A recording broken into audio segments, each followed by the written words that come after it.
Now, one other game in terms of the home mismatch potentially, or at least a bounce back spot for some of these teams. New Mexico taking on San Diego State in the pit.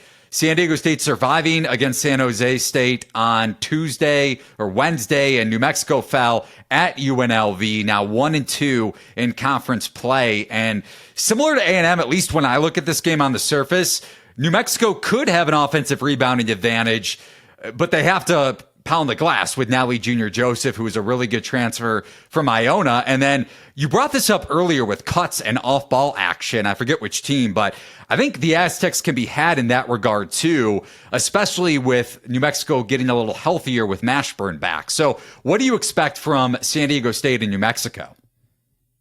I think San Diego State has got to be able to move Jaden Ledee around a lot because he's such a hard matchup.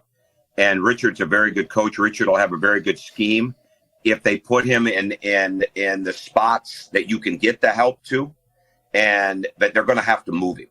I mean, they really are. And that's kind of what they did against Gonzaga.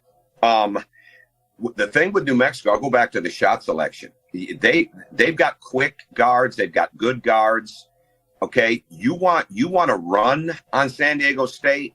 What you don't want to do is try to take quick shots. Sometimes at the 20-second mark, at the 23-second mark, at the 16-second mark, that mid-clock area, that plays right into San Diego State's hands. And now if you play fast and you can score on the break and you can get a transition three and you can get to the rim and it can be early in the clock, that's great. But if you make three passes and all of a sudden we're going to take a step-back jump shot or get in the lane and get a step-back pull-up and think that that's going to beat a team that's as good defensively as San Diego State, you're not doing that.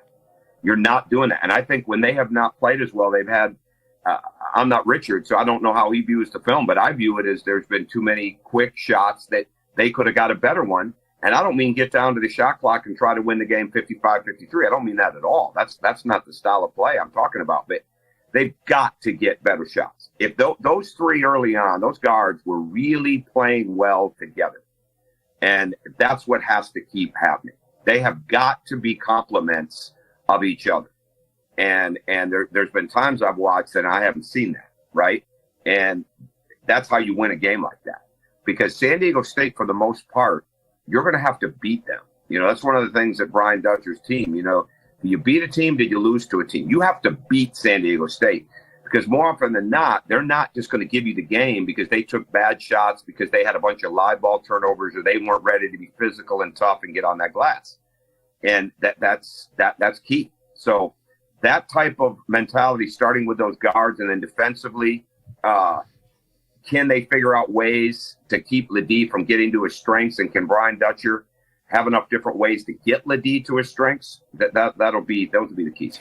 Yeah, and you go back to that San Diego State win at Gonzaga, and having Trammell finally healthy-ish is a big factor right now, offensively and defensively. And then I don't know if you remember this, Coach, but when we were previewing the national championship game between UConn and San Diego State, I thought Ledee was going to go over his points prop. I think it was 7.5, and he kept going at Klingon. He has a very good mid-range game, and he's using it at an efficient rate and then some this season. I'm not saying I'm surprised at the jump he's made, considering the depth they had at that 4 or 5 spot last year, but now that he's actually trusting his mid-range game against some elite front lines and not trying to go at them like he did against Klingon, I mean, it's clearly paying off, and he's made a huge jump, right? Is this any sort of a surprise for you? Well, I don't know him personally, and I don't know his game and work ethic, but it looks like he's got a pretty strong one.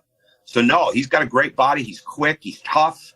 I would imagine the San Diego State practices when they're scrimmaging are really, really tough, physical, aggressive, and you better have a mouth guard in. You know, that's what, right? And I think when you have a mindset like that, and if you'll spend time in that gym, you can improve those type of things. But he looks pretty smooth to me. So I'm not that shocked about that. I mean, I think when you got that kind of talent, athletic ability in an environment like that, and you're willing to put that time in and make the jump, a lot of good things can happen.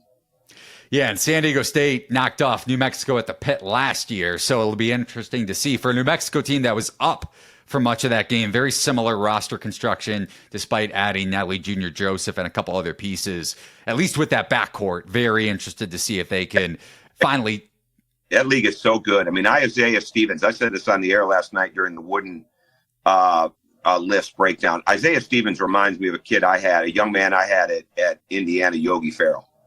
You know, a little different, but I mean, could impact the game, tough, strong, compact, could get out of trouble, could play through traps, could make shots, could pass the ball anywhere, played to win, right? I mean, there's just so many teams. I mean, you could talk about Colorado State. You could talk about San Diego State. You could throw Nevada in there. You could throw New Mexico in there.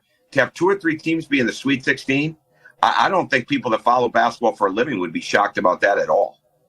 Yeah, and you go back to that Colorado State team a couple years ago that lost to Michigan in the first round with Isaiah Stevens. Easily could have been a Sweet 16 team that year, and he's taken a huge leap. So I'm right there with you with the Rams and with the collectivity of this conference overall.